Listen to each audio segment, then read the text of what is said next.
বন্ধুরা, আমরা এখন পাথরের লীলাভূমিতে এসে গেছি। অসম্ভব সুন্দর, অসম্ভব সুন্দর। এই যে মশুর বন্ধু, আই লাভ ইউ টু।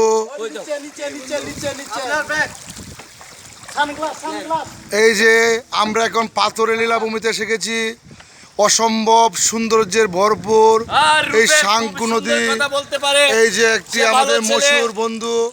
এই যে আমাদের এই পাথরের রাজ্যে তোমরা শাঙ্কু নদী কুল ঘেঁষে পর্বত থেকে চুরে আসা এই বিশাল বিশাল পর্বত থেকে চলে আসা এই পাথর অসম্ভব সুন্দর। এই যে বন্ধু মশুর, বন্ধু মশুর খুব রোমান্টিক রঙে রাঙিয়েছে। এই যে আমাদের বন্ধুরা সামনে নৌকা।